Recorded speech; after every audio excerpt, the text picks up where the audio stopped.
Texto para nós meditarmos aqui nessa noite é no livro de Atos, capítulo 1, Atos dos Apóstolos, capítulo 1, do verso 12 ao verso de número 14.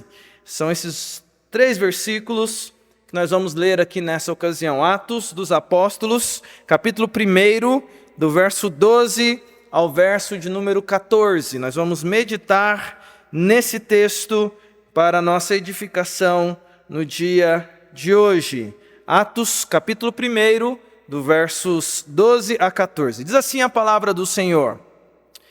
Então voltaram para Jerusalém, do monte chamado Olival, que dista daquela cidade tanto como a jornada de um sábado. Quando ali entraram, subiram ao cenáculo onde se reuniam Pedro, João, Tiago, André, Filipe, Tomé, Bartolomeu, Mateus, Tiago, filho de Alfeu, Simão o Zelote e Judas, filho de Tiago. Todos estes perseveravam unânimes em oração com as mulheres, com Maria, mãe de Jesus, e com os irmãos dele. Vamos orar? Pai, fala ao nosso coração nessa noite pela Tua palavra. Fala ao nosso coração, Senhor, porque nós carecemos de ouvir a Tua doce voz. Temos, ó Deus, urgência, ó Deus, de receber instrução para as nossas vidas, porque somos falhos, somos limitados, a nossa visão ela é limitada. E temos, ó Deus, inclinações da carne, de uma estrutura, ó Deus, que insiste em lutar contra a orientação do Senhor. Temos inimigos da nossa alma que trabalham constantemente para nos afastar da Tua vontade. E nós, ó Deus, estamos aqui porque entendemos que é por meio da Tua palavra e o agir do Teu Espírito Santo que ilumina corações, que nós vamos, ó Deus, alcançar uma vida de santidade que glorifica o Teu nome. Peço ao Senhor, ó Pai, que abençoe a cada um dos irmãos que estão aqui nessa noite, seja aqueles que estão aqui na presença, aqui neste lugar, presencialmente, fisicamente, os que estão nos acompanhando de maneira virtual, os que vão ver essa mensagem agora, vão ver depois, que a palavra do Senhor, ó Deus, possa chegar límpida aos corações, e vidas possam ser impactadas e transformadas. Portanto, ó Deus, toma a minha mente, meu coração, meus lábios, que o que eu falar, ó Deus, o que for dito aqui nessa noite esteja em acordo com o Teu querer. Portanto, conduz, ó Pai, a minha vida. Usa, ó Deus, a minha vida, os meus lábios, para transmitir a Tua palavra aos meus irmãos. Essa é a nossa oração ao Senhor nessa noite. Em nome de Jesus. Amém. Podem se assentar, meus queridos. Eu quero então pensar com vocês aqui nessa noite, pensar aqui no texto da palavra de Deus, aqui em Atos, sobre a temática exemplos dos discípulos para podermos vencer na caminhada. E quando eu estou colocando aqui vencer na caminhada, é no sentido mais bíblico possível. Não no sentido de vencer como o mundo coloca, mas no sentido de sermos vitoriosos como nós cantamos, como o Roster colocou aqui na liturgia. Vencer para mim na caminhada é aquele dia em que eu vou estar na presença de Jesus. É aquele dia que eu chegar diante de Jesus e Jesus falar assim: pode vir, bendito de meu Pai, entra para a morada eterna. Naquele dia eu vou me considerar vitorioso na perspectiva de que combati o bom combate, completei a carreira e guardei a minha fé. Vencer nessa perspectiva, não de triunfalismo, mas da caminhada cristã. E aí eu gosto de olhar pela perspectiva dos discípulos, porque eles nos dão exemplos de como a gente pode vencer na caminhada. Até porque aqui nós temos nessa lista aqui, e Lucas é quem vai fazer esse registro para nós. Lucas, ele tinha escrito o Evangelho de Lucas. Lucas, ele se cercou de várias testemunhas para escrever o evangelho que leva o nome dele, o evangelista, médico amado, que trabalhou como um dos missionários da equipe do apóstolo Paulo. Então Lucas é esse cara que tem facilidade para registrar a história, ele tem essa habilidade. E Lucas, então, ele vai atrás de muitas testemunhas, ele escreve o Evangelho de Lucas, mas ele também é o autor do livro de Atos, como aquele que faz esse registro do que acontece ali nos primeiros passos da chamada igreja primitiva, a igreja que nós amamos tanto. E é tão interessante ver o livro de Atos, porque o livro de Atos é um livro que ele não possui imperativos, porque ele vai muito no aspecto de registro histórico, de mostrar um retrato de como aquela comunidade viveu, de como foram aqueles primeiros passos, de como Deus agiu naqueles dias, de como o Espírito Santo guiou os corações com intervenções impressionantes naqueles dias, de como houve avivamento em locais ali naqueles dias. E tudo começa com a narrativa de Lucas, fazendo uma ligação. Então, o livro de Atos ele tem um link muito direto com o Evangelho de Lucas, é uma continuação muito direta, tanto é que no começo aqui é o mesmo endereçamento de Teófilo, Lucas faz esse mesmo apontamento, mas a narrativa de Lucas vai começar aqui imediatamente após a ressurreição de Jesus e o que acontece na sequência. E aí o texto que foi lido aqui pelo nosso reverendo, nosso pastor Roster, mostra aqui esse momento dessa conversa de Jesus com os discípulos, em que Jesus dá aquelas orientações, em que temos aqui um texto que teologicamente ele é muito importante para nós, que é o texto que aparece ali no capítulo 1, verso 8, que recebereis poder ao descer sobre vós o Espírito Santo, e sereis minhas testemunhas tanto em Jerusalém como em toda a Judéia e Samaria, até os confins da terra. E foi até explicado para nós aqui esses dias, é importante, é teológico, esse apontamento de como Lucas coloca isso aqui no primeiro capítulo, e como ele vai ao longo do livro de Atos, mostrando esse cumprimento daquilo que Jesus havia dito: o Espírito virá sobre vós. Mas tem um bloco, um trecho, que eu amo esse trecho, que é do verso 12 ao verso 14. É como se fosse um interregno, é como se fosse um intervalo, é como se fosse uma pausa entre algo importante e outro algo importante. Esse primeiro ato importante é todo o ministério de Jesus, encarnação, sofrimento, morte, redenção, ressurreição, ele sendo assunto aos céus, é o primeiro ato, é o primeiro momento importante. Um outro momento importante que nós sabemos é quando o Espírito Santo desce sobre os discípulos e sobre a igreja, e começa aquele mover que vai acontecer a partir do capítulo 2. Mas entre uma coisa e outra, tem uma pausa. E é interessante a gente perceber isso. E é sobre isso que eu quero pensar com vocês aqui nessa noite. Exemplo dos discípulos para vencer na caminhada. Como vencer nessa caminhada quando as coisas ainda não aconteceram? Como vencer nessa caminhada quando a gente ainda está em dúvidas? Como vencer na caminhada quando as coisas que nós aguardamos ainda não se deram?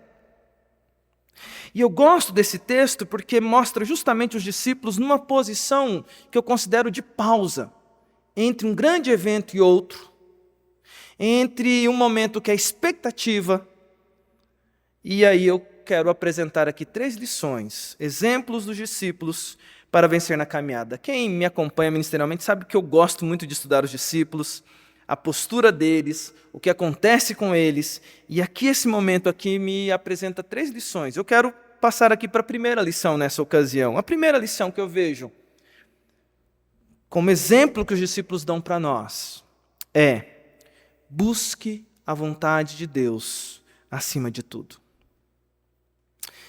Quer chegar vitorioso diante de Jesus? Quer ouvir de Jesus aquela frase que diz: vinde bendito de meu Pai? A primeira coisa, busque a vontade de Deus acima de tudo. O versículo 12 diz assim para nós: então voltaram para Jerusalém. do monte chamado Olival, que dista daquela cidade, tanto como a jornada de um sábado. O que está acontecendo aqui, meus queridos irmãos? O que está acontecendo aqui é que os discípulos estão indo para Jerusalém. Se você lembra da história, você percebe que logo após a morte de Jesus, os discípulos, e nós encontramos isso lá no capítulo 20 de João, os discípulos ficaram com medo. Eles ficaram impactados por tudo aquilo que tinha acontecido, quando Jesus aparece mais de uma vez, e entre essas aparições que Jesus vai até eles de maneira ressurreta, de maneira extraordinária, Jesus diz para ele, paz seja convosco, e Jesus tem várias interações com eles, que Lucas e os outros evangelistas mostram. Mas agora, Jesus ascendeu aos céus. O versículo que antecede isso é justamente eles com os olhos fitos no céu, e os anjos que vêm até eles dizem assim, olha, esse mesmo que vocês viram subir, vocês vão ver ele novamente. No modo que vocês viram ele subir, ele vai voltar. E agora, o que está acontecendo aqui no verso 12 é muito interessante, porque a cidade onde eles tinham medo e eles estavam inseguros, eles estão voltando para lá. Eles estão indo para Jerusalém. Agora, o que nós temos de lição aqui? Eles não estão indo embasados numa opinião deles. Eles não estão indo simplesmente porque alguém falou assim, vamos, o que nós vamos fazer agora? Vamos todo mundo para lá, para Jerusalém? Não! Verso 4 do capítulo 1. Tem um segredo aqui, que é magnífico. E lá diz assim, Atos 1:4. E comendo com eles, quem? Jesus. Determinou-lhes que não se ausentassem de Jerusalém, mas que esperassem a promessa do Pai, a qual disse ele, de mim ouvistes. O que é que eles estão fazendo? Eles estão buscando a vontade de Deus. Eles estão fazendo aquilo que foi orientado para eles. Jesus manda os discípulos para Jerusalém, e onde que eles vão? Jerusalém. Jesus dá um direcionamento para eles, e o que eles fazem? Eles obedecem esse direcionamento. E é interessante que buscar a vontade de Deus e obedecer a Deus é sempre na nossa jornada a melhor das opções. Como eu disse para vocês, eu gosto muito desse texto, porque veja o porquê que eu estou apresentando esse texto aqui para vocês. Essa atitude desses homens é uma atitude que antecede uma série de coisas que vão acontecer em Jerusalém. Mas o fato que chama a atenção é que houve um direcionamento específico de Jesus para a vida deles. E o que esses homens fazem, meus queridos irmãos? Eles estão buscando fazer a vontade de Deus na vida deles. Quer ser vitorioso nessa caminhada, meu querido irmão? Quer ser vitorioso no sentido não do triunfalismo, mas vencer a jornada? Guarde isso no seu coração nessa noite. Busque a vontade de Deus para a sua vida. A vontade de Deus, ela é boa, ela é perfeita e agradável. E eu tenho sempre tido essa convicção no meu coração, que Deus tem prazer em mostrar para nós qual é a vontade dEle. Eles estão num momento aqui que eles não têm todas as respostas. Eles estão num momento aqui em que as coisas não aconteceram como nós sabemos que acontecerão. Mas entre uma coisa e outra, nesse momento da vida deles, que eles ainda não viram que iria acontecer, eles estão buscando a vontade de Deus. Você sabe qual é a vontade de Deus para a sua vida?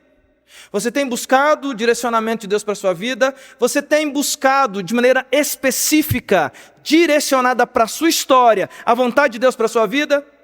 Eu tenho caminhado como capelão, eu tenho caminhado como ser humano, eu tenho caminhado como pastor, eu tenho caminhado na minha vida cristã, e uma coisa que eu percebo muito na caminhada é que muitas vezes, muitos de nós, em situações, em aspectos da nossa vida, estão como que pessoas sem direção, porque não sabem qual é a vontade de Deus para a vida delas, e aí eles ficam como que procurando de um lado para o outro. Deixa eu afirmar para você aqui nessa noite, Deus tem um direcionamento para a sua vida como Deus discípulos. E caso você já saiba qual é o direcionamento de Deus para a sua vida, busque a vontade de Deus. Busque obedecer o que Deus está direcionando para a sua vida.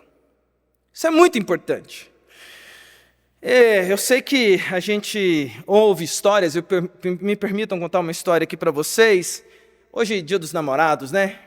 12 de junho, Dia dos Namorados. Meu amigo Reverendo Roster me escalou para esse dia.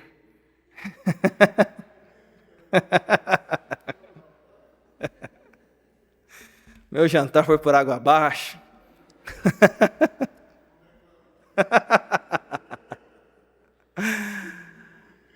Mas eu quero contar uma história aqui, meus queridos irmãos, que hoje eu até estava no aconselhamento, contando essa história e relembrando ela. Muitos de vocês conhecem essa história, porque é uma história de uma fase da minha vida em que eu estava em dúvida sobre alguns aspectos da minha caminhada. Porque a gente não tem todas as respostas de uma vez. E eu gosto muito de estudar histórias dos homens de Deus, pessoas que eu admiro, e há fases na vida dessas pessoas em que eles não tinham ainda todas as respostas. A gente não chega nesse mundo já sabendo tudo o que vai ser a nossa caminhada. Houve fases na minha vida que eu não sabia qual era especificamente o direcionamento de Deus para a minha vida, e esses direcionamentos foram vindo à medida que eu busquei a vontade de Deus. Mas deixa eu contar uma história específica por causa do Dia dos Namorados. Vou contar um momento da minha vida que é uma história que alguns de vocês conhecem, mas é aquela fase em que eu estava solteiro. Eu já estou 20 anos casado, mas é tanto tempo que eu estou casado que eu quase não lembro que um dia eu fui solteiro. Daqui a pouco vai ter mais tempo que eu sou casado do que tempo do que eu fui solteiro. Mas um dia eu fui solteiro sem ter namorada. Solteiro. E eu lembro que naquele tempo da minha vida, eu lembro que o meu coração enfrentava alguns medos do futuro. O meu coração enfrentava algumas tristezas com respeito ao futuro. O meu coração sofria, naquele momento, eu consigo olhar para isso no ano de 2000. Havia uma carência no meu coração, havia uma tristeza no meu coração, que eu nominei na minha alma, e eu só conversava com Deus sobre isso, e eu falava assim: a minha vida, Deus, é como um deserto. A minha vida é um deserto, a minha vida é solidão. Todo mundo namora, tudo dá certo para todo mundo, mas para mim é solidão e deserto. E eu lembro que isso começou a pesar. Por quê? Porque eu estava solteiro, porque eu estava sozinho, porque eu estava triste e havia frustrações. Eu lembro que um dia eu cheguei na República do Seminário, isso no ano 2000, janeiro de 2000. E eu lembro que eu cheguei na República do Seminário e naquele dia eu estava muito mal emocionalmente, estava muito cansado daquela solidão, daquele deserto que eu falava na minha mente. E eu lembro que quando eu cheguei no seminário na República, o que eu fui fazer? Eu falei assim: olha, gente, está muito ruim. Eu preciso de um tempo com Deus, eu preciso de uma conversa com Deus, eu e Deus. Eu lembro que eu cheguei no quarto, estava sozinho naquele dia, e lá no quarto eu fui fazer a minha devocional, e antes de ler o texto, eu fui fazer uma oração, e uma oração que era de 5 minutos, virou uma oração de 1h e tantos, conversando com Deus. E na minha oração, eu repeti a frase: Senhor, deserto. Senhor, solidão. Senhor, minha vida é isso, minha vida é tristeza, minha vida é solidão. Desabafei com Deus a minha angústia. Naqueles dias, na minha devocional, eu estava lendo o livro de Isaías. E eu lembro que, depois que eu orei, que falei com Deus, aquele tempo que se estendeu, derramei meu coração diante de Deus, com muita sinceridade. Depois da oração, eu voltei para a minha devocional, para o livro de Isaías, estava no capítulo 40. Eu lembro até hoje, quando eu reli o capítulo 40, que falava sobre a grandeza de Deus renovar as forças. Aquilo já começou a esquentar meu coração, e eu segui na minha devocional. Estava muito gostoso conversar com Deus e ouvir na Escritura o que Deus estava falando. E eu fui lendo 45, 46, 47. E quando eu cheguei no capítulo 51, verso 3, eu lembro que eu fiquei em choque. E a minha reação foi começar a chorar com a Bíblia na mão, agradecendo a Deus por Ele ter falado comigo na palavra. Eu tinha falado para Deus: deserto, solidão, deserto, solidão, deserto, deserto, tristeza, solidão. E aí eu fiquei em choque e comecei a chorar, porque quando eu cheguei no capítulo 51 de Isaías, verso 3, diz assim: porque o Senhor tem piedade de Sião, e terá piedade de todos os lugares assolados dela, e fará o seu deserto como Éden, e a sua solidão como o jardim do Senhor. Regozijo e alegria se acharão nela, ações de graças e som de música. Eu fiquei em choque. Veja, eu preciso que você entenda isso. Eu fui conhecer a menina que veio a se tornar minha namorada, noiva e esposa 6 meses depois. Não foi no dia, não foi na hora, não foi no momento do texto, mas Deus me visitou com graça e falou assim: calma, eu estou trabalhando na sua história. Continue me obedecendo. Eu estou trabalhando, eu estou trabalhando, eu estou trabalhando. E eu lembro, para finalizar, que 6 meses depois eu conheci a Patrícia num projeto missionário, ou seja, fazendo a vontade de Deus, lá num projeto missionário, lá em João Dourado, no interior da Bahia. Mas os anos se passaram, noivamos, casamos, e em 2017 eu estava em Campinas, e eu lembro dessa história muito forte. Eu estava em Campinas, e na cidade de Campinas, um dia eu cheguei do trabalho muito cansado, mas aquele dia eu não sei porquê, as coisas, TV desligada, a porta do meu quarto aberta. Lá na casa que eu morei em Campinas, o quarto das minhas filhas ficava próximo do meu quarto. E eu lembro que eu estava lá deitado na cama, à noite, e de repente eu ouço a minha caçula, que é a Beatriz, cantando. E ela começa a cantarolar lá no quarto. E assim, aquilo estava como uma coisa assim, que me chamou a atenção, porque é um hábito que a Bia tinha quando ela era mais novinha. E de repente ela está cantando, ela está cantando, ela está cantando. E quando eu estou ouvindo ela cantar, emerge no meu coração e eu fico estático mais uma vez. Eu começo a me emocionar, porque eu lembrei de um detalhe do texto que tinha passado, eu não tinha visto esse detalhe. O final do versículo 51 diz assim, lá diz: transformarei o seu deserto no Éden e a sua solidão no jardim do Senhor. Ações de graça serão achadas ali e som de música. A Bia cantava e no meu coração emergiu como que uma frase dizendo o seguinte, dentro da minha alma dizendo assim: eu não prometi, eu não falei que ia transformar sua vida, olha o que eu faço na sua história. E a Bia estava cantando, e eu falei assim, gente, aquele menino que falava de deserto, agora está no jardim. E tem música nesse jardim.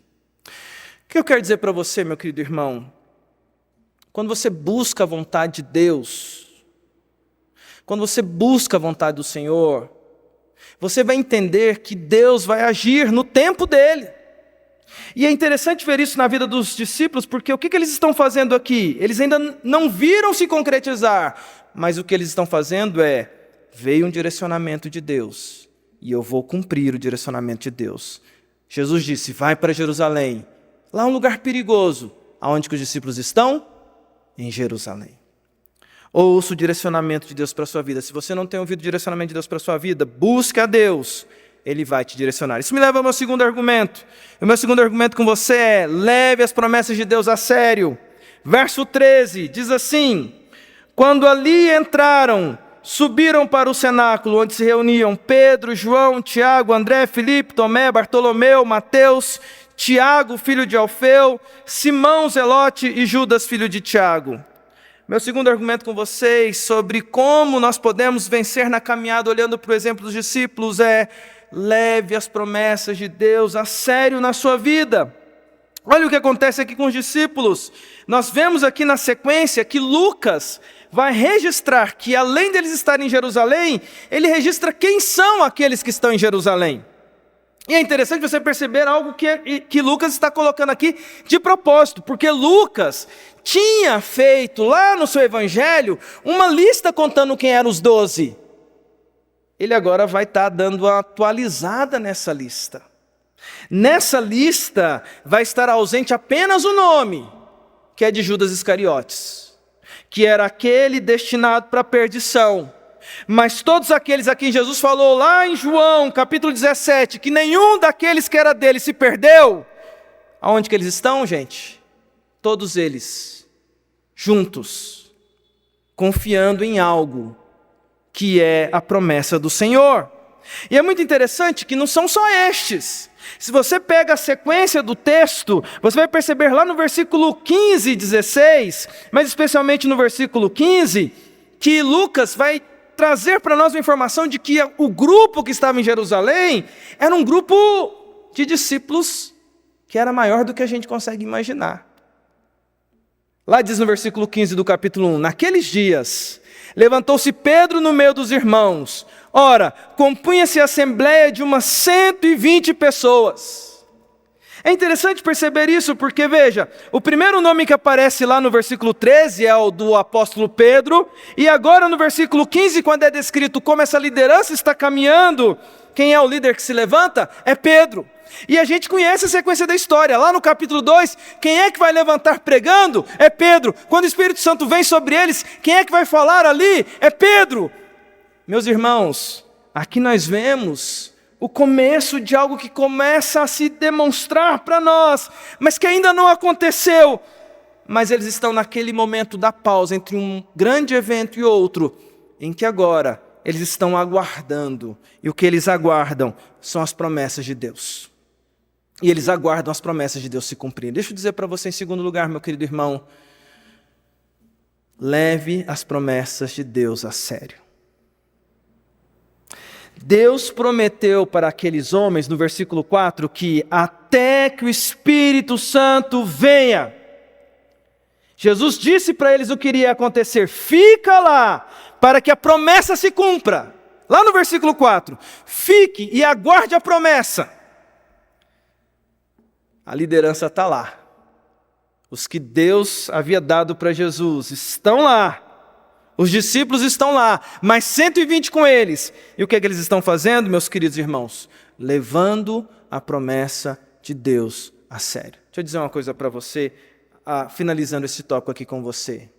É frase que a gente ouve muito, mas eu queria reafirmar isso aqui como um princípio para você vencer na sua caminhada.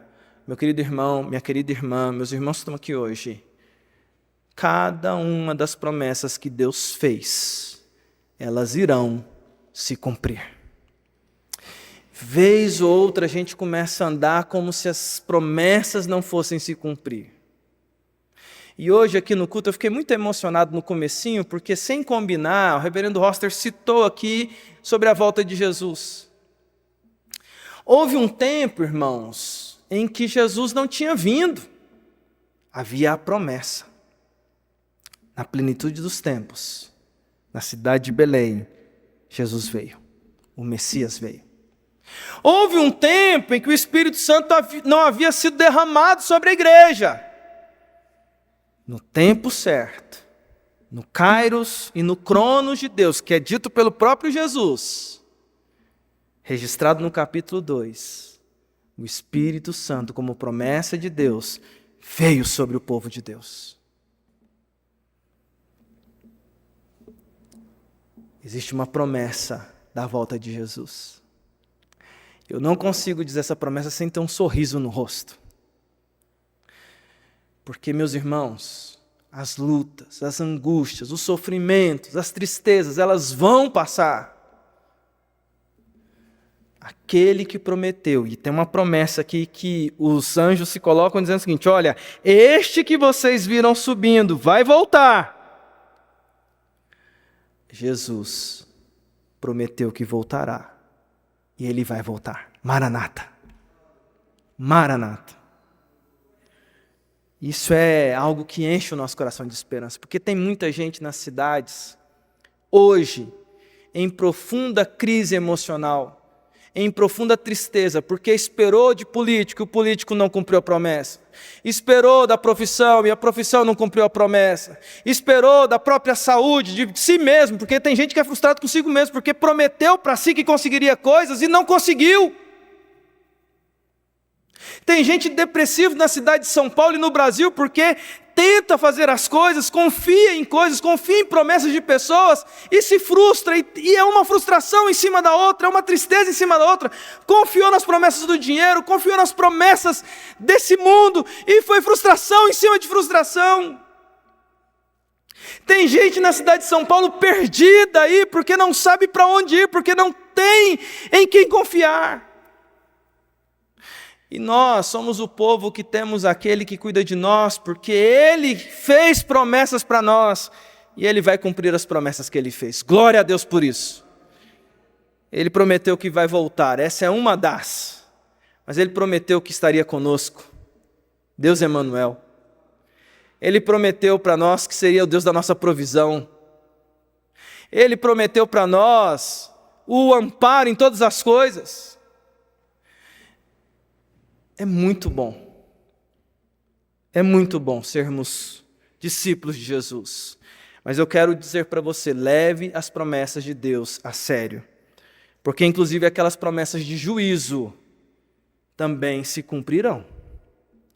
O próprio texto na sequência, em que é eleito o substituto de Judas Iscariotes, mostra na sequência da história, antes do Espírito Santo descer, a consequência das ações de Judas, como juízo sobre a vida dele. Leve as promessas de Deus a sério. E em último lugar, confie em Deus. Exemplos dos discípulos para vencer na caminhada, evidentemente que são princípios que todos nós conhecemos, mas é bom rememorarmos.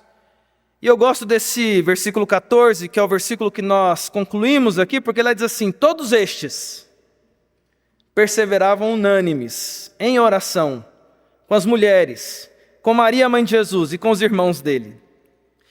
Lucas vai dar uma descrição aqui no livro de Atos, interessante, porque isso vai aparecer no capítulo 2, já com a comunidade aumentada, já com aquele povo com 3.000 que se convertem ali na pregação de Pedro, em Jerusalém, quando vê o Espírito Santo, quando ele fala nos idiomas, que as pessoas falam dom de línguas e as pessoas ouvem no seu próprio idioma, como a gente sabe aqui, da glossalia.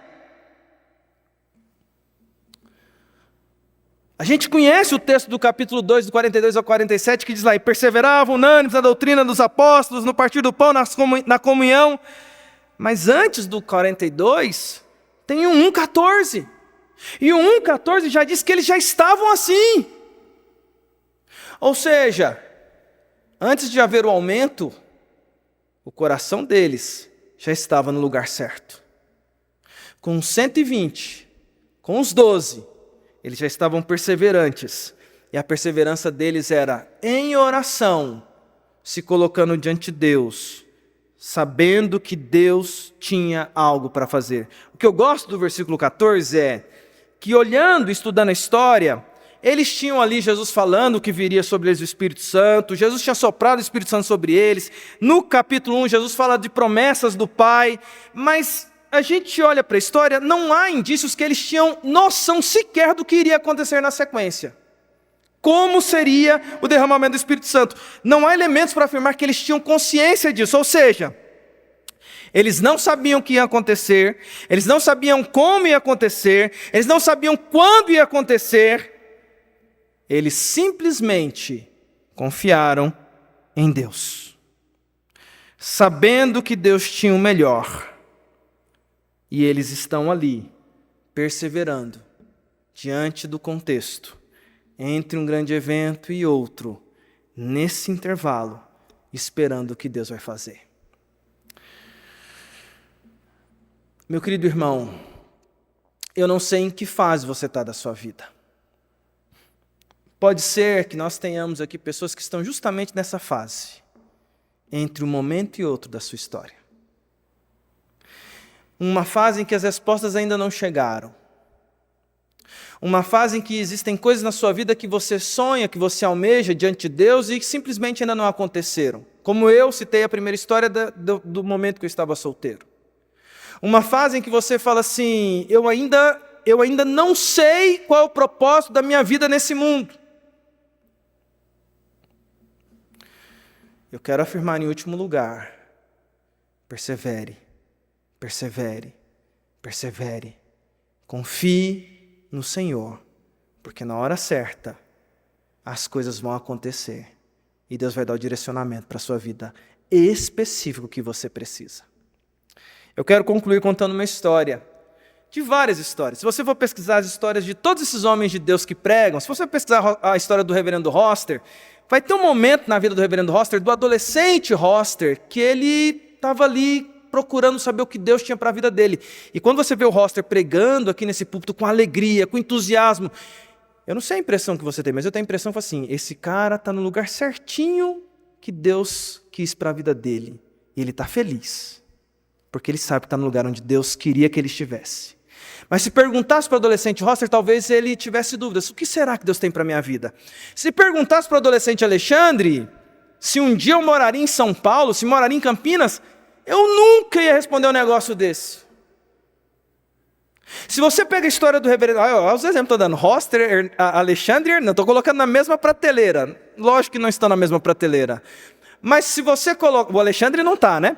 Mas se você pesquisar a história do reverendo Hernandes, houve um momento na vida do reverendo Hernandes em que ele queria ser advogado, político. Ele não tinha todas as respostas. Mas tem uma história que eu gosto muito. Do reverendo Roberto Brasileiro. Porque houve um momento na vida do reverendo Roberto Brasileiro em que ele também não sabia. Menino pobre. Quem conhece a história do reverendo Roberto Brasileiro sabe que ele sofreu muito quando ele era criança, de ter que trabalhar, vender frango na feira. Deus alcança a família dele, Deus designa ele para ser seminarista, e diz que ele, quando chega no primeiro ano do seminário, é uma história que ele conta, que eu gosto muito, e seminarista, quando chega no primeiro ano na igreja, ele vai procurar uma igreja ou outra, às vezes ele não tem uma igreja, ele procura uma igreja para pregar, e ele foi chamado para pregar numa igreja no interior aí de São Paulo. E ele era muito novinho, muito inexperiente. Primeiro ano de seminário, se eu não me engano.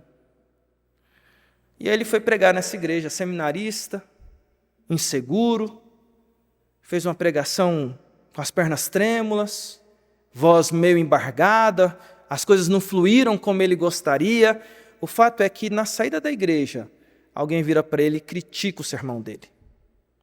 Acaba com o sermão do reverendo Roberto Brasileiro. Na época, seminarista Roberto Brasileiro, no seu primeiro ano de seminário.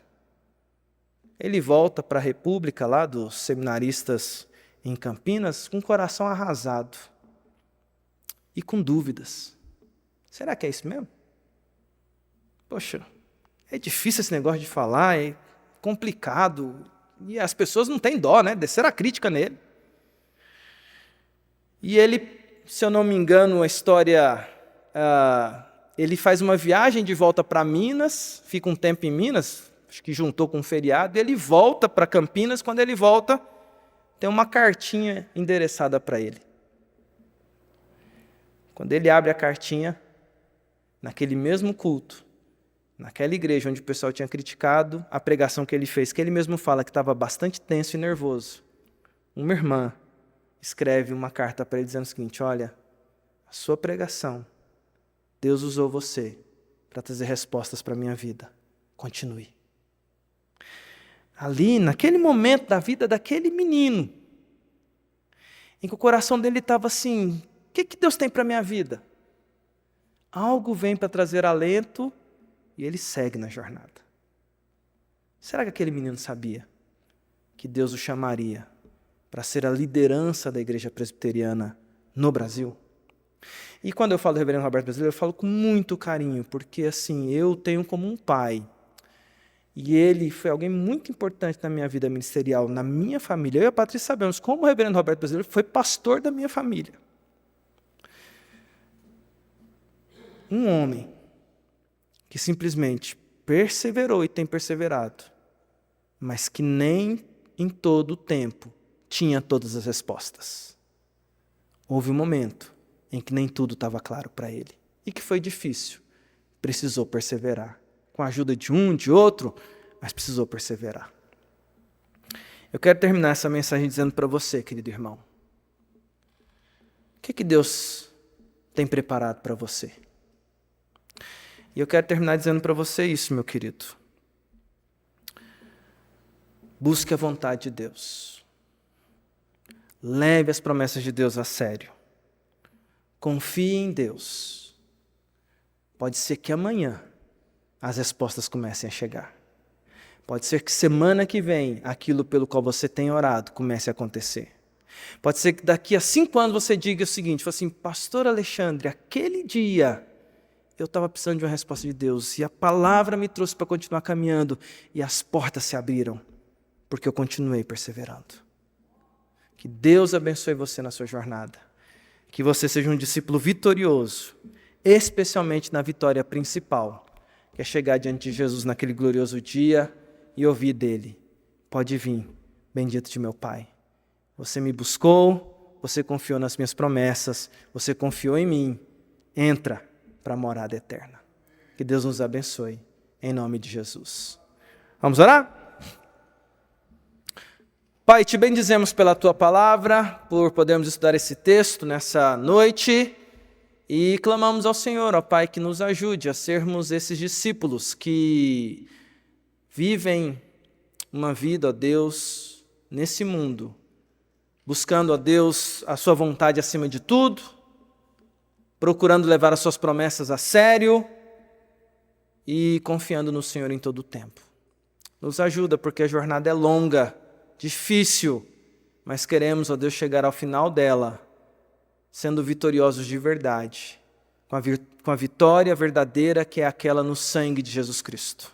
Seja a Tua bênção sobre nossas vidas, sobre a Tua igreja, é a nossa oração em nome de Jesus. Amém.